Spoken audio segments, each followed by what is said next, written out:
I'm Craig Kenneth, a relationship coach and a psychotherapist. Every relationship is different and every breakup is different. Work with me and you'll get professional help on your situation. And if you're in no contact, focused on personal growth, my workbook series, The Knowledge, will help you make changes like you've never made before. Available now at AskCraig.net.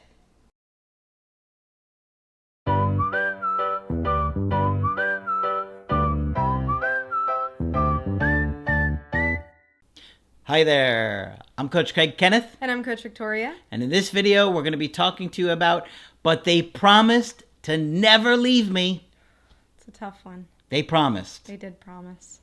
Before we get into it, Craig and I are here to speak with you about your situation. If you would so like, you can head to the website and book a one-on-one session with either of us. Absolutely.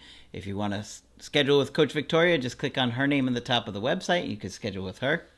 Or myself, if you just click on the top right of the website where it says Get Coaching. So, oftentimes when we're in a relationship, somebody will tell us they're never going to leave us. And I think that they often mean those things at the time that they said it. But when we're in that honeymoon stage, we're in that limerence, the lust, everything is wonderful and amazing and it feels so perfect. It's very easy to make lofty promises. Mm-hmm.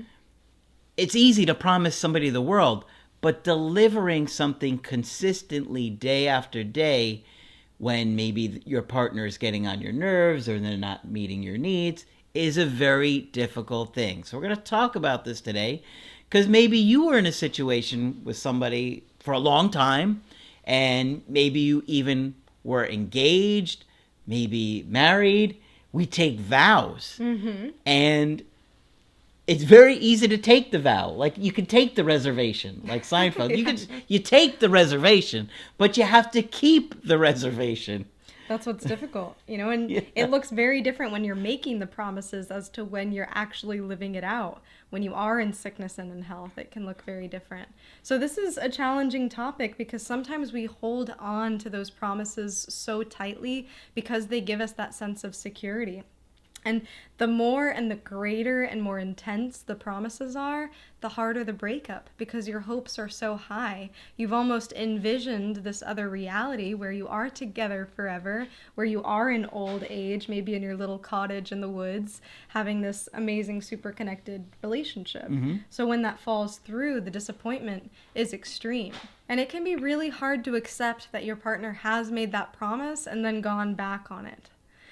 I've been in this particular situation myself mm-hmm. where I had a partner who had given me so many promises about the future. I had moved to a different country for this person. It was very intense and very involved. And so when he had decided, hey, this is not going to work out, of course I was devastated, completely crushed. Yep. And so you try to use anything you possibly can in the beginning when you're begging and pleading your partner to make the relationship work. So at the time, I had sent I saw her do it. Screenshots, so many. And I begged you.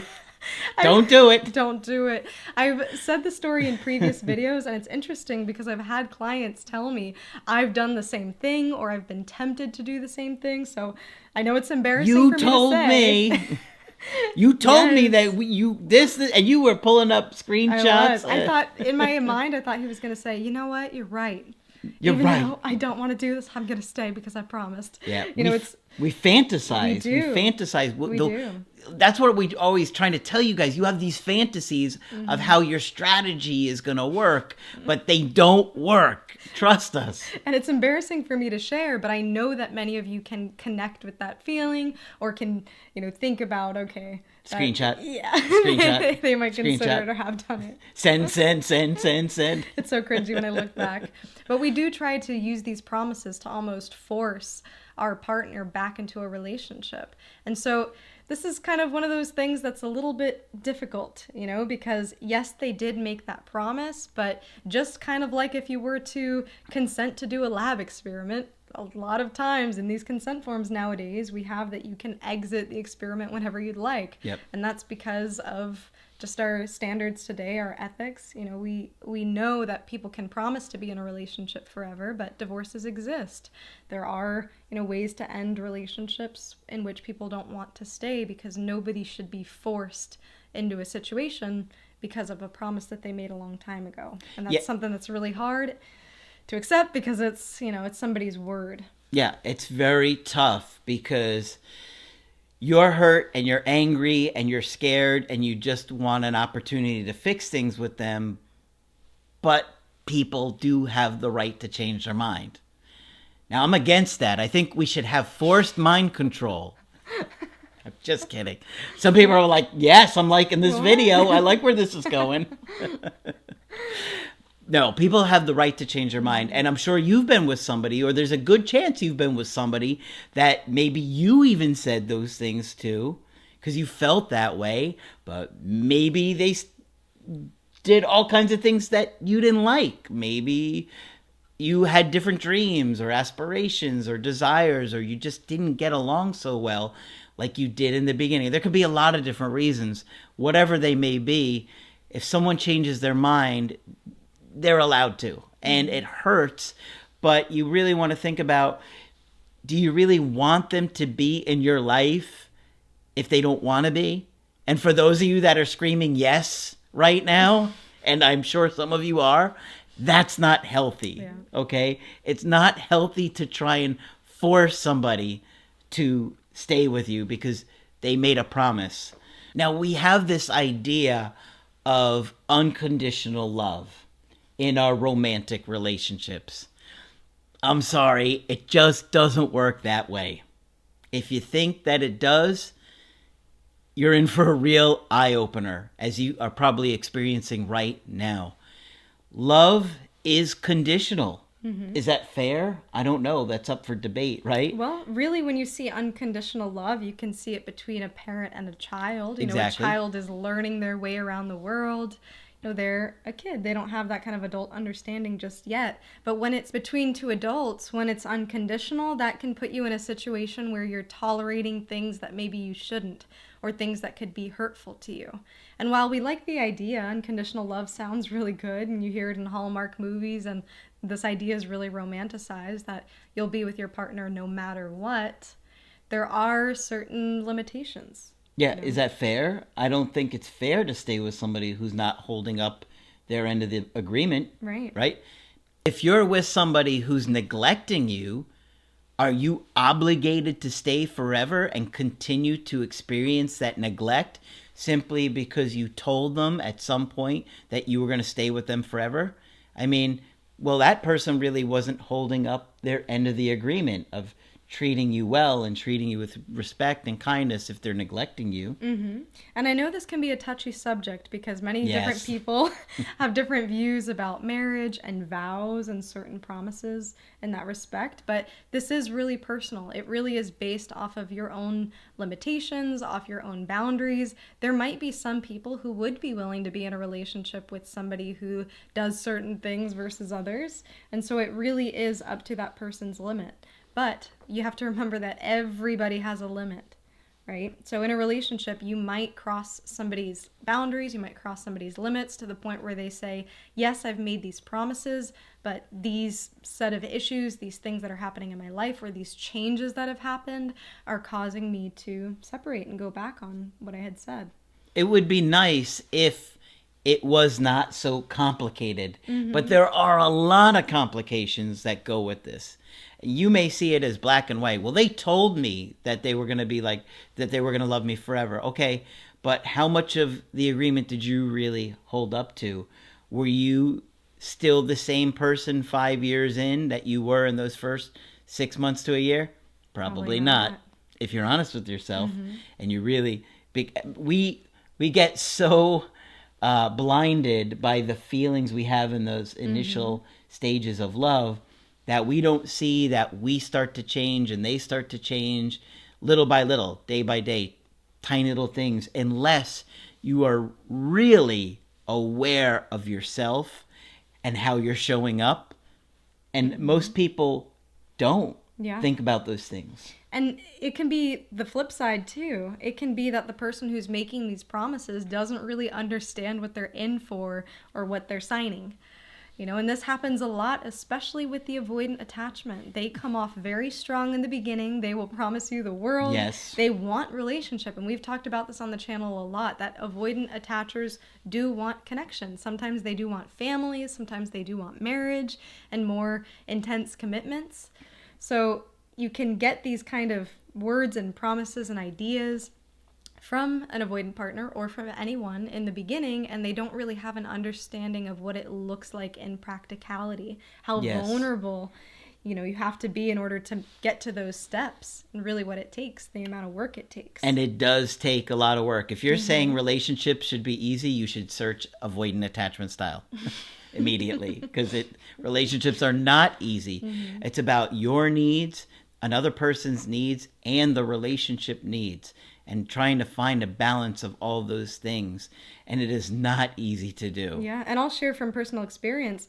In my experience, where my partner had promised me so many different things, I was in a place where I had moved to a different country and had gotten really dependent on him. And so we were young at the time. I don't think there was an understanding of what it's like to really be displaced from your community, from your family. And so, I will chalk that up to being young and in love. But there are many different situations to where the reality of the commitment looks very different from when you first imagined it. Absolutely. It's so different. It's like, I've given this example before. You watch a movie trailer and you have all these thoughts about how the movie's going to be just based on that minute and a half. And then you're in the movie and it's completely different than what you expected.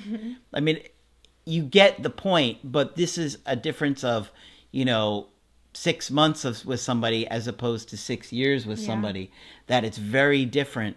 And navigating your feelings, their feelings, the relationship needs, like I talked about, day in and day out, when people have mental health issues, obligations, jobs, responsibilities, stressors, it makes people really struggle. Oh, yeah. And on the more shorter term, sometimes you don't see a person's attachment style until later on. This is why I bring the example of the avoidant attachment. In the beginning, they might come off very strong, and then later that avoidance kicks in, and then you start to see them pull back after they've promised you a lot. Yeah. They made the reservation, they just didn't keep the reservation. They made the vow, they just didn't keep it. Because making those promises is very easy to do. Now, if you're feeling triggered by this video, and I'm sure there are many of you out there that are ready to strangle us right now. I know, it's a hard topic. They're angry at us because we didn't make the promise, okay? We're just saying what we see and what people do. If you have had a history of neglect, of abandonment, of broken promises by people, unmet needs, you are really going to feel it more so. It is going to be particularly sensitive to you. Oh, yeah. And a lot of people will have almost a schema in their mind of people always let me down, or promises that others make always end up being broken. So in this relationship, this might have been maybe one of the first times where you really did believe someone's promises. And so the fall can be that much greater, and it can be so difficult to get over. Yeah, so if you're with somebody who's breaking these promises or broke a promise to you, maybe they broke an engagement or said they want a divorce, that can be a very painful trigger of those wounds coming up. So if you're really feeling hurt and angry and you're lashing out at us in the comments about, because I could already see people getting angry about keeping their word, and and in my culture you have to listen, we're telling you what we see people do, okay? You're going to get angry at us.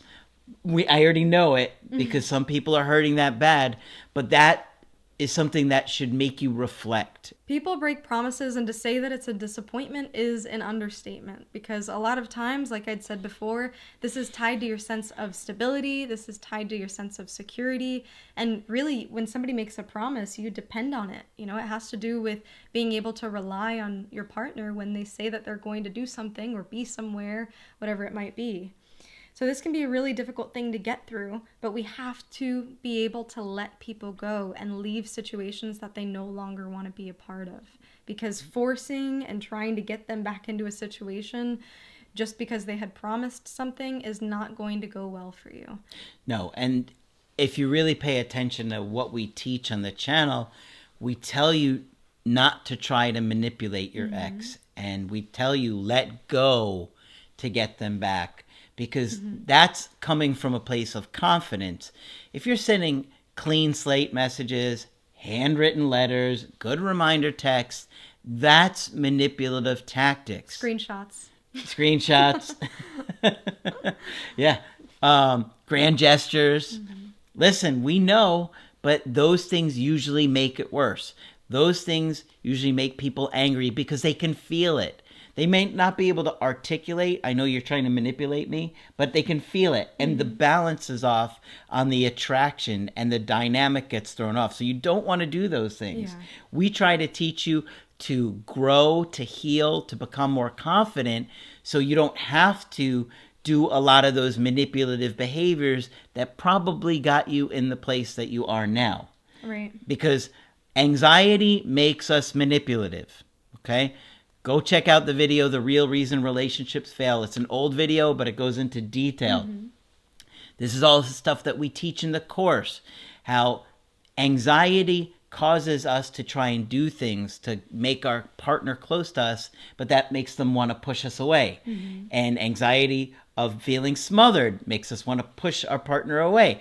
So there's this delicate balance that is key to attraction, and that's why you have to work on your attachment issues. Yeah, and our anxiety does get spiked when our partner doesn't keep their word. And I see this also a lot with... Because it's abandonment. It is. It is. With breakups. You know, sometimes people will tell me, well, my partner had promised they would never ghost me. They promised they would never break up with me through text. Isn't it interesting when the very thing they said specifically... Yes, is what they end up doing. Yes. I've heard that recently, too. They specifically told me this one particular thing when they started dating, that they would never do that. And then that is exactly what they do. Yeah. And so it's hard to not get hung up on it. You know? Yeah. I can understand why you would be hung up on it, but you really have to take care of yourself in these situations, and you really have to try to see it from, you know, their perspective. There was a big switch that happened in them. There was a big shift that happened in them, and they are no longer in that place where they made that promise. Yep. It's tough. We get it. We know. We've been there. And we understand what you're going through. It's not as simple as black and white. People have feelings, and feelings do change. Some of that is based on your behavior. Some of it is based on other circumstances. But unfortunately, it's just part of what happens in romantic relationships. If you're a parent, you know that love is unconditional, right? You're going to love your kid no matter what they do. Even if they do something awful, you're still going to love them. You can't help that. But it's different when it is about a romantic connection. All right. So hopefully this video has been helpful to you. If you want to get our help personally, you can get that on my website, askcraig.net. I do email coaching and I do Skype. Coach Victoria is also available for Skype coaching. I'm here whenever you'd like to chat. Just click on her name on the top of the website to schedule with her. But that's it for this video. I'm Coach Craig Kenneth. And I'm Coach Victoria. And we will talk with you soon.